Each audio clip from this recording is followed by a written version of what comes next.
જય ભગવાન. જય ભગવાન મિત્રો, હું છું પ્રફુલ્લભાઈ પંડ્યા.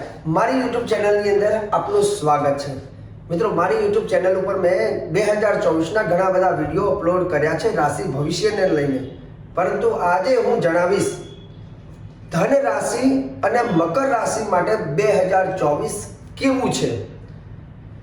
ધન રાશિ અને મકર રાશિના જાતકોએ 2024માં શું કરવું, શું ન કરવું, કઈ બાબતોનું રાખવું ધ્યાન, સંપૂર્ણ જાણકારી આપીશ મારા આ વિડીયોની અંદર. મિત્રો, વાત કરીએ રાશિ ચક્રની 9મા નંબરની રાશિ, જેનું નામ છે ધન રાશિ, જેના અક્ષર છે ભ, ધ, ફ અને ઢ અક્ષર. ધન રાશિના જાતકો માટે એવું કહેવાય છે કે અહીંયા ત્રીજે શનિ, પાંચમે ગુરુ અહીંયા બને છે. તો ધન રાશિના જાતકોએ ખાસ કરીને કઈ બાબતોનું ધ્યાન રાખવાનું. ભાઈ બહેનો સાથે એકંદરે અહીંયા તમને લાભ જોવા મળી શકે છે. સંતાનની પ્રાપ્તિ થઈ શકે છે. ભાગ્યમાં વૃદ્ધિ થઈ શકે છે. પરંતુ તમારે ધ્યાન ક્યાં રાખવાનું છે? ભાગ્ય કરતાં મહેનત ઉપર પણ, મતલબ એવું નથી કે ભાગ્ય તમને સાથ આપશે તો મહેનત કરવાની જરૂર નથી. મહેનત તો કરવાની, પુરુષાર્થ તો જરૂર છે, પરંતુ તમે જો મહેનત કરેલી હશે તો ચોક્કસ એનો તમને લાભ જોવા મળશે. તમારા કામકાજમાં સારી સફળતા અહીંયા તમને જોવા મળશે. આર્થિક લાભ પણ એકંદરે મળશે. પરંતુ યાત્રા કદાચ તમારે કરવાની હોય તો યાત્રામાં ક્યાંક વિઘ્ન જોવા મળી શકે છે. અને ખાસ કરીને ધન રાશિના જાતકોએ ભાગીદારીમાં કદાચ તમે કોઈ વ્યવસાય કરતા હોય તો ભાગીદારીમાં મતભેદ ન થાય તેનું ધ્યાન રાખવાનું છે. પતિ પત્ની સાથે વિવાદ ક્યાંક અહીંયા વધી શકે છે, પરંતુ એ બાબતનું ધ્યાન રાખવાનું કે જીવન સાથી સાથે બને ત્યાં સુધી નાની મોટી વાતને ઇગ્નોર કરવાની, પરંતુ બને ત્યાં સુધી બે જણા વચ્ચે ઝઘડો ન થાય, વાદ વિવાદ ન થાય એનું ધ્યાન રાખવાનું. કેમ કે તમારા ઝઘડાથી લોકોને બહુ આનંદ થશે. ઘરની વાત ઘરમાં જ રહેવી જોઈએ. સાથે સાથે ધન રાશિના જાતકોને સરકારી કામકાજની અંદર એકંદરે ભાગદોડ અહીંયા જોવા મળી શકે છે. જૂન મહિના બાદ એકંદરે તમારો સમય સારો આવી શકે છે, પરંતુ જૂન મહિના સુધી સમય તમને થોડો દોડાવશે. તો જૂન મહિના બાદ સફળતા સારી પ્રાપ્ત થવાની છે. ધન રાશિના જે મારા બહેનો છે એમના માટે પણ એવું કહેવાય છે કે અહીંયા આર્થિક લાભ, ધન લાભ તમને પ્રાપ્ત થશે. જીવન સાથીથી પણ સારું તમને ધન, અહીંયા તમારે જે કંઈ અપેક્ષા હોય તે અપેક્ષા પ્રમાણે તમને તમારી માંગણી અનુસંધાનમાં સારો તમને લાભ અહીંયા જોવા મળી શકે. તમે કદાચ કોઈ કામકાજ નોકરી કરતા હોય તો ત્યાં પણ મારા બહેનોને એકંદરે સારો લાભ મળશે. કામકાજમાં સારી સફળતા મળશે. સંતાનમાં પ્રેમની વૃદ્ધિ થશે, પરંતુ હાડકાના દુખાવા તમને થોડા વધારે થઈ શકે છે.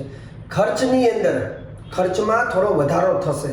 મતલબ તમારા ભેગા કરેલા પૈસા ક્યાંક તમારી વસ્તુને ખરીદવામાં અહીંયા આ દરમિયાન ખરીદી વધારે થશે અને એમાં ધન ભેગું કરેલું ત્યાં ખર્ચાઈ પણ શકે છે.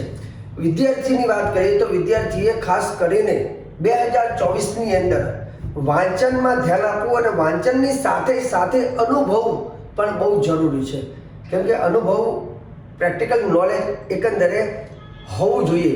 તો 2024માં અનુભવી એજ્યુકેશન, અનુભવવાળું અભ્યાસ તમારા માટે લાભ આપશે.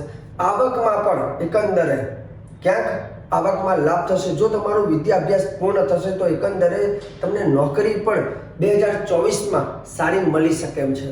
તમારાથી બીજાને પણ લાભ થઈ શકે છે. બને ત્યાં સુધી ધનરાશિના જાતકોએ 2024ને શુભ કરવા માટે કયો ઉપાય કરવો? પીળા કપડાનું દાન કરવું. ખાસ કરીને વસ્ત્રમાં પીળા વસ્ત્રનું દાન કરી શકાય. કોઈ બ્રાહ્મણને વસ્ત્ર દાન કરી શકાય. ચણાની દાળ હોય તો એને મસ્તક ઉપરથી 3 વખત ઉતારીને ગુરુવારના દિવસે તમે મંદિરની અંદર દાન કરી શકો છો. કેળનું વૃક્ષ હોય તો કેળના વૃક્ષની અંદર થોડી હળદર તમારે દર ગુરુવારે પધરાવવાની, એમાં દીવો કરવાનો, ઓમ બૃહસ્પતિ નમઃ મંત્રનો જાપ કરી શકાય. અને 2024માં રાહુદેવની પ્રીતિ માટે રાહુદેવનું રત્ન પણ તમે ધારણ કરી શકો છો. તો મિત્રો, આ હતી ધન રાશિના જાતકો માટે 2024નું રાશિ ભવિષ્ય. હવે હું તમને જણાવીશ મકર રાશિનું રાશિ ભવિષ્ય કેવું છે. રાશિ ચક્રની 10મી રાશિ, જેનું નામ છે મકર રાશિ. મકર રાશિના 2 અક્ષર ખ અને જ અક્ષર. મકર રાશિ માટે એવું કહેવાય છે કે અહીંયા ભગવાન શનિદેવ જે બીજા હાઉસમાં છે, દેવગુરુ બૃહસ્પતિ ચતુર્થ હાઉસમાં છે અને રાહુદેવ તૃતીય હાઉસમાં છે. તો અહીંયા વ્યવસાયમાં એકંદરે સફળતા તમને સારી જોવા મળી શકે છે, પરંતુ ક્યાંક નાના મોટા કાનના દુખાવા તમને થઈ શકે છે. લગ્નને લઈને વાત કરતા હો તો લગ્ન જે લોકોના લગ્ન કદાચ ન થયા હોય તો મકર રાશિના જાતકોને પણ 2024માં જીવન સાથીની પ્રાપ્તિ થઈ શકે છે, સગાઈ થઈ શકે છે, અથવા લગ્નને લઈને અથવા જીવન સાથીની મુલાકાત પણ અહીંયા થઈ શકે છે. જે લોકોના લગ્ન થઈ ગયા હોય તો એ લોકોને દાંપત્ય જીવનમાં પણ એકંદરે સારો લાભ મળશે. પતિ પત્નીમાં પ્રેમની વૃદ્ધિ થશે. તમારે કઈ વસ્તુ ન કરવી, બને ત્યાં સુધી જો જરૂરિયાત ન હોય તો બને ત્યાં સુધી ખોટું દેવ માથા ઉપર ન કરવું, કર્જ ન લેવું. સંતાન સાથેની વાત કરીએ તો સંતાનમાં પ્રેમની વૃદ્ધિ થશે, સંતાન સાથે હરવા ફરવાના યોગ બની શકે છે, પરંતુ 2024માં ખોટા આક્ષેપો તમારી ઉપર ન આવે તો એ બાબતનું ધ્યાન રાખવું. એવું કોઈ કાર્ય ન કરવું કે જેના કારણથી 2024માં તમારી જે છબી છે એ બગડી ન જાય, તેનું ધ્યાન રાખવાનું.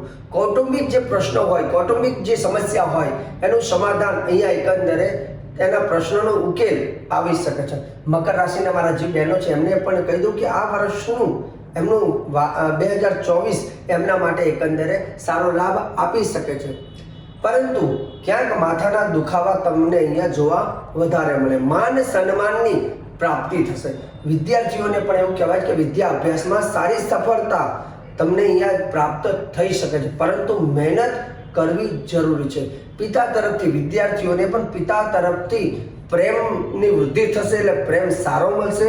પિતા તરફથી તમને મદદ મળશે અને આર્થિક લાભ પણ તમને 2024માં સારો જોવા મળી શકે છે. ઉપાય શું કરવાના છે?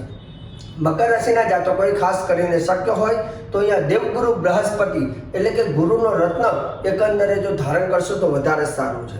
શનિ મહારાજનું મંદિર હોય તો તે શનિ મહારાજના મંદિરે જઈ અને મસ્તક નમાવી અને દર્શન કરજો અને ઓમ શનિશ્ચરાય નમઃ એ મંત્રની એક માલા પણ કરજો, કેમ કે શનિ મહારાજ અને ગુરુની ઉપાય કરવાથી 2024માં સારા લાભ તમને એકંદરે જોવા મળશે. મિત્રો, આજે સુંદર મજાનું મેં તમને રાશિ ભવિષ્ય કહ્યું છે, પરંતુ મારા આ વિડીયોને જોયા બાદ જો વિડીયો તમને સારો લાગે તો મારી ચેનલને સબસ્ક્રાઈબ કરજો, વિડીયોને લાઈક કરજો અને તમારા જે કોઈ મિત્રો હોય અથવા ગ્રુપ હોય તો ચોક્કસ આ વિડીયો એમને તમે શેર કરજો. મિત્રો, મને આપો હવે રજા.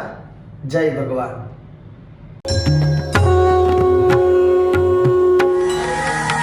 જય ભગવાન.